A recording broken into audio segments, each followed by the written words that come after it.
प्रदेश की भजनलाल सरकार अपने पहले कार्यकाल का दूसरा पूर्ण बजट पेश करने जा रही है और जिसके लिए वित्त विभाग तैयारियों में लगातार जुटा हुआ है। विधानसभा सत्र 31 जनवरी से शुरू होगा और संभावना है कि 8 से 10 फरवरी के बीच में सरकार अपना बजट पेश करेगी। मुख्यमंत्री भजनलाल शर्मा और वित्त मंत्री दिया कुमारी अलग अलग वर्गों से बजट पूर्व संवाद कर सुझाव भी आमंत्रित कर रहे हैं। मुख्यमंत्री 16 जनवरी से 22 जनवरी तक विभिन्न विभिन्न वर्गों के साथ बजट पूर्व संवाद भी करेंगे, जिसमें 16 जनवरी को राज्य के कर्मचारी संगठनों के साथ महत्वपूर्ण बैठक होगी। लेकिन बजट से पहले राजस्थान की राजनीति में वार पलटवार का दौर भी जारी है और बजट से पहले विकास के मुद्दे पर राजनीतिक तकरार भी लगातार जारी है। उसी को लेकर आज हमारे साथ चर्चा के लिए हमारे साथ बीजेपी से प्रवक्ता के रूप में निमिषा गौड़ जुड़ी हैं। निमिषा जी, आपका बहुत बहुत स्वागत है पंजाब केसरी राजस्थान में। नमस्कार। नमस्कार लीजा जी। जी निमिषा जी, बजट पेश होने वाला है लेकिन उससे पहले जो है विपक्ष अलग अलग तरीके के आरोप प्रत्यारोप कर रहा है, विकास के मुद्दों को लेकर बातचीत हो रही है, क्या कुछ कहेंगी? लीजा जी, राजस्थान આપણો अग्रणी राजस्थान एक वर्ष की सफलतम सरकार के साथ अगला बजट प्रस्तुत करने जा रहा है। जी पहली बार ऐसा हुआ है कि हर दिन का रिपोर्ट कार्ड राजस्थान की सरकार जारी कर रही है। जी आज हमारे युवाओं को नौकरियां मिल रही हैं, आगे के अवसर मिल रहे हैं और इसके साथ में महिलाओं को सुरक्षा मिल रही है, स्टार्टअप हो रहा है, राइजिंग राजस्थान हुआ है। तो ऐसे अनेकानेक नवाचार राजस्थान की भारतीय जनता पार्टी की सरकार कर रही है। जी हमारे यशस्वी मुख्यमंत्री जी ने हर वर्ग की चिंता करते हुए, चिंतन करते हुए पिछला बजट दिया था और आप देखिए उस बजट का 80% तक कार्य पूरा हो चुका है। अब आने वाला बजट भी एक विकसित राजस्थान की नींव को आगे बढ़ाता हुआ होगा। आप देखिए कि जितनी भी योजनाएं कांग्रेस की सरकार में लंबित रही, कागजों में थोथे कागजों में रही है, वो सभी योजनाएं धरातल पर आ रही है जी और आम आवाम आज खुद को सरकार के साथ कनेक्टेड महसूस करता है। तो विपक्ष का जो मुद्दा विहीन होना है वो स्वाभाविक है, कहने भर को कुछ नहीं है। जिन्होंने अपने कार्यकाल पूरा होटलों में बिताया, जिन्होंने अपने कार्यकाल में आरोप प्रत्यारोपों के बाण के साथ उदयपुर में सर कलम जैसी घटनाओं को अंजाम दिया, तो ऐसे विपक्ष के साथ आज हताश विपक्ष मैं कहूंगी और राजस्थान जो है आगे बढ़ चला है विकसित जी राजस्थान की ओर। जब हमारे यशस्वी मुख्यमंत्री जी लीजा जी 8वें वेतन आयोग की घोषणा करते हैं तो बड़ा हास्यास्पद लगता है। वे कांग्रेस के जो अध्यक्ष है वो बोलते हैं कि कहां से लाएंगे पैसा। बिल्कुल, कांग्रेस तो कर्ज के गहरे खड्डे में छोड़ के गई थी राजस्थान को।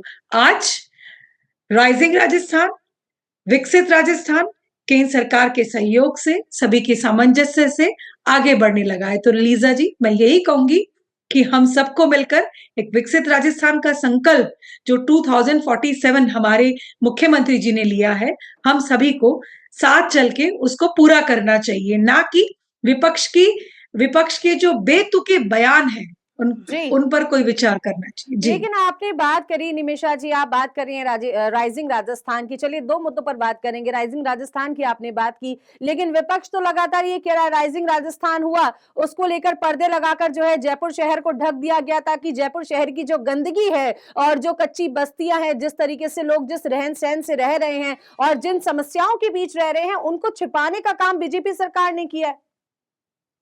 देखिए लीजा जी, ये जो गंदगी और हमारे जयपुर वासियों को झुग्गी झोपड़ी में रहने के लिए मजबूर करने वाले जो लोग हैं वो ऐसा कह रहे हैं। आने वाला समय सफाई भी लगातार चल रही है, उन्हें पक्के मकान दिए जाएंगे और उनके लिए निवास की पर्याप्त व्यवस्था की जा रही है लगातार।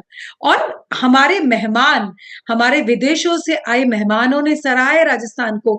इन्हें बर्दाश्त नहीं हो रहा, इनके पेट में दर्द हो रहा है 35 लाख करोड़ के एमओयू साइन होना। और आज जो राजस्थान के अंदर ईज ऑफ बिजनेस डूइंग, मतलब बिजनेस को बहुत इजीएस्ट करने की सारे फॉर्मूले पे वर्क हो रहा है, जो हमारे जितने भी रूल्स हैं वो बड़े रेगुलराइज किए जा रहे हैं।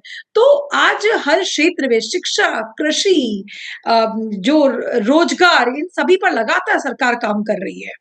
और जी जो उच्च शिक्षा, हायर एजुकेशन की बात की जाए तो हायर एजुकेशन में भी बहुत सारे नवाचार हो रहे हैं, तो ये बर्दाश्त हो नहीं रहा है विपक्ष से।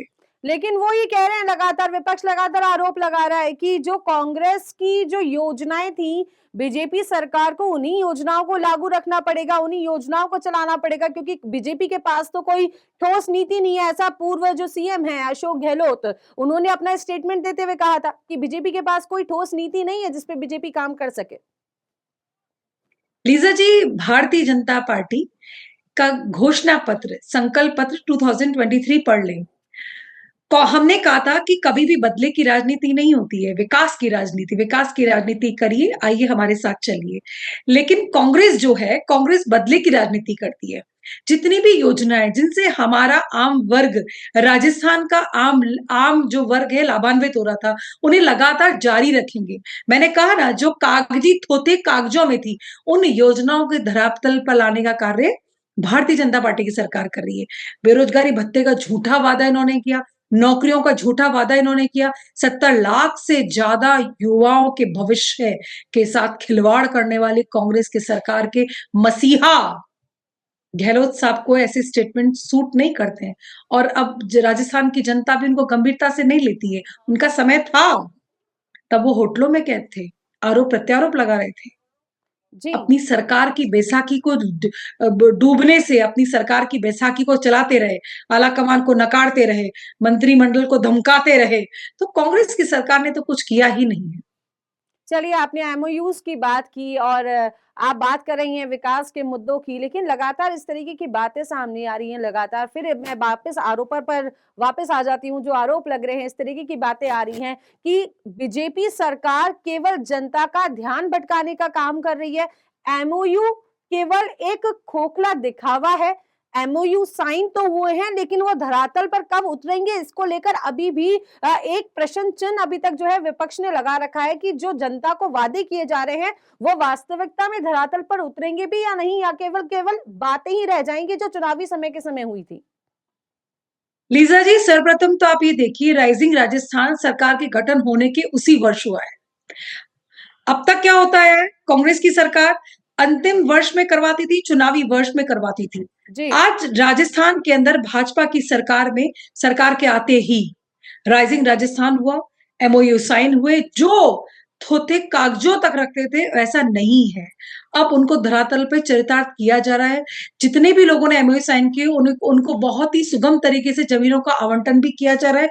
आने वाले समय में राजस्थान की दशा और दिशा दोनों ही परिवर्तित हो जाएगी। आप देखिएगा कि जितने भी एमओयू हुए हैं वो सभी धरती पर चरितार्थ होंगे। इसीलिए विपक्ष परेशान है कि आने वाला समय उगता हुआ राजस्थान है।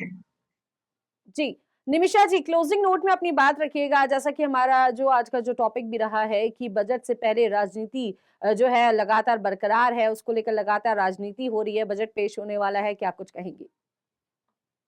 देखिए, विकास के मुद्दों पर आज विपक्ष को बहुत मुद्दे हैं, विकास के मुद्दों पर बात करिए, लेकिन राजस्थान के विकसित राजस्थान के संकल्प $385 बिलियन की अर्थव्यवस्था बनने के स्वप्न को साकार करने के लिए विपक्ष को मजबूती से साथ आना चाहिए।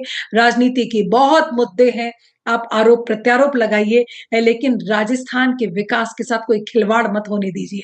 मैं इतना ही कहूंगी, विपक्ष मुस्तैदी से रहे, विपक्ष अपने सैद्धांतिक आधार पर राजनीति करे, लेकिन राजस्थान के विकास में बाधा नहीं बने।